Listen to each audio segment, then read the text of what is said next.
Welcome to the very first installment of Ptolus Tales Under the Spire. This is going to be a reading of my play-by-post campaign that we've run in Ptolus since 2017. And I'm going to go through each and every chapter. Since it's play-by-post, we've written everything out, obviously, and I'm going to read that for you to enjoy. If you'd rather just read it, there's a link in the description. My goal is to release one of these every Tuesday until I've caught up to the current campaign. However, we've published almost 10,000 posts as of the time of me recording this, so hopefully that'll take a pretty long time. I'm also hoping to turn this into just a podcast only and release it on podcast platforms, so where if you just want to listen as opposed to having to play through YouTube, but there's some cost associated with that, so I'm working on moving forward on that, but for now, we're just going to start off with YouTube videos. Thank you very much for listening. I hope this is interesting. If you've got any feedback, please let me know in the comments below or join our Ptolus Only Discord server. And we are starting with Chapter 1, Part 1, Vo returns to Ptolus. The city of Ptolus loomed huge before Vo as she crossed the plains after exiting the mountain paths. The openness was a breath of fresh air, but after the covered protection of the mountain forest, the feeling of vulnerability definitely accompanied the freedom. The caravan plodded along the road as the huge city grew larger before everyone. The entire group was drawn to stare at the gigantic spike tower rising from the city, going into impossible heights. Outside the market gate, south of the South Market, lay the so-called Tent City, a haphazard collection of shacks, tents, and people sleeping, cooking, and living out in the open. These folks found Ptolus too confining, or the law inside the walls simply too limiting. Tent City was a dangerous place, particularly at night. The midday sun, though, beamed down as Vo passed through Tent City. Every manner of humanoid could be seen from the road as the group passed through. A large humanoid caught Vo's eye. With the head of a lion, but standing on two powerful legs, the Lion Man was imposing, to say the least. She approached the massive market gate and passed uncontested through the wall into the city. Vo passed through the incredibly crowded street, making her way down Penny Street to an open-air area called Star Crossing Plaza. The South Market was not an open-air marketplace. It had few vendors dealing out of carts, with more established shops and places of business. Goods usually costed more in the South Market, but a buyer was far more likely to find trustworthy and reliable salespeople there. It was also where one found the city's commodities markets and the headquarters of large merchant organizations, such as the Rogue Moon Training Company, which Vo was working for as a caravan guard. Most of those who worked there also lived there. The district had substantial residential sections. The South Market was newer than the North Market, and it had more artisans and industry than its counterpart.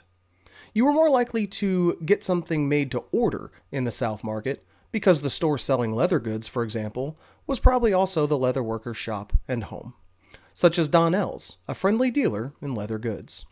Nevaeh Bowcraft was a fine place to buy bows or arrows, and those looking for a real tasty treat should definitely stop by Romaro's Bakery.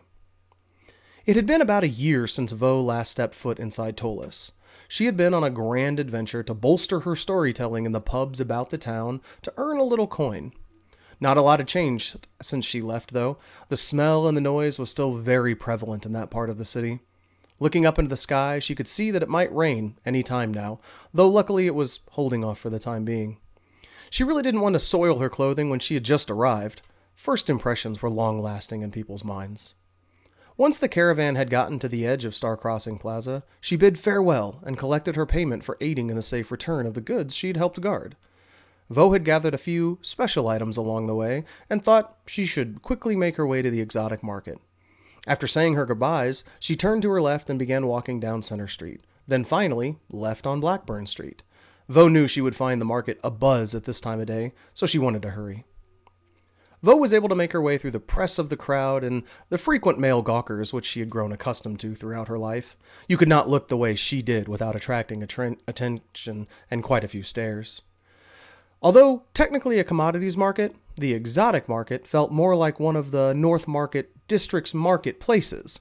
There, vendors sold one-of-a-kind items, imports from mysterious, far-off lands, miscellaneous magical trinkets brought in from elsewhere, and even odd, non-livestock items.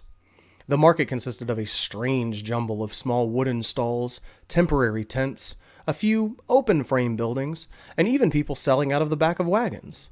The market's management was simply chaotic, and finding somebody in charge could prove quite difficult. But Vo remembered the little gnome Inlios and his penchant for buying and selling the strange.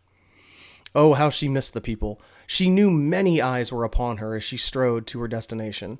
It wasn't anything new to her, but being out in the wilds, it just didn't happen as much. She knew, too, that there would be those that were not only watching her for her comeliness, but also for what she carried about her person. She would be extra careful and mindful of any pickpockets that may accidentally bump into her. Once in the exotic market, though, Vo knew whom she would like to find there in the chaos that was the market, Inlios. She only hoped the little gnome was about and not off exploring himself. She went to the place she remembered he liked to set up his little wagon to sell his goods. Vo spotted Inlios on a tall stool showing a trinket to a group of 3 individuals. Others were near his cart looking over the oddities, and his keen eyes darted from his sales queries to the browsers. He was no exception to the fast gnome way of speaking without pause. Knowing that Inlios probably already spotted her, Vo moved up to where he was selling the goods to the spectators. The trinket he held in his hand was something she hadn't ever seen, but it looked expensive.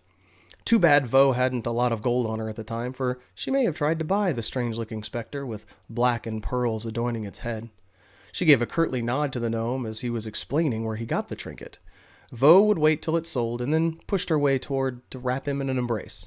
Inlios, my friend, looks as if business was going well for you. Why, yes, it is going very well. So good to see you. The little gnome's speech ran together. He spoke so fast. He was excited over his sale and over seeing the beautiful woman. Vo nodded as the gnome talked. She smiled and said, I have been gone about a year. You seem to be doing well for yourself. What was that thing you just sold? After listening to the answer, she then said, Is there anything new that I should know about with the laws or anything? Anybody I should get to know? I will be visiting the knights, of course. Not many people knew that she was petitioning to become a member, though Inlios did. Vo had been found by Housecath when she was but a child, and had trained extensively with many forms of the arts, so the Knights of the Cord held a specific and very special place in her heart. Nope, not really. Not much has changed. The little gnome bounded down off his stool over beside somebody eyeballing a shiny and gabbered with them for a moment. When they left empty-handed, he skipped back up and continued speaking with Vo. You were gone long. You bring me anything new shiny? Watching him complete his business with someone else quickly, Vo put an object to mind as it appeared in her hand, and she grabbed it from her magical backpack. The object was a small, glittering stone. As Inlios returned and happened to ask about any items she had, Vo opened her hand to show him the glittering stone. I found this in a home of a rather paranoid man that was wanted for murder. I have identified it as a glitter stone. When you throw it on the ground, it shatters and fills the area with dust. It's much like the spell that it was actually named after. Ah, yes, I've seen this before. I give you 300 gold. Inlios must make some profit, must make some money. The little gnome smiled as big as he could and tilted his head, waiting for Vo's response. Vo smiled back at the gnome, knowing he might be able to sell the thing for even more than 450 gold, but she hadn't seen him in a while and was willing to give him a tiny discount. How about 400 gold, and I treat you for dinner this evening? Maybe. 100 gold dinner? Ha ha ha ha. Meet me tonight at Danbury's. I'll close up shop and then meet you there later. The gnome reached into a pocket and pulled out a sack of coins. He tossed it in his hand once and handed it over to Vo. Then he reached into another pocket and pulled out a much smaller sack, handling that over as well. See you tonight for dinner! Then he hopped down and away for another customer handling a few trinkets. That concludes Chapter 1 and Part 1. I'll be posting Part 2 here soon, so make sure you like and subscribe and leave a comment down below for the algorithm. Let me know what you think about this. Obviously, this is a play-by-post system, which is where I post as the narrator describing what happens, and then Vo and then the other characters later also then post after. Therefore, it's not written in an exact novel format. I'm curious what you guys think about this. This one isn't too bad in terms of shifting between timelines and things happening in there, but that's going to happen later on in the story, so I'll be really curious to hear everybody's feedback. Thank you very much for listening, and I hope you like and subscribe, and let me know what you think about everything that we just presented. Have an awesome day, and stay out of the shadow of the spire.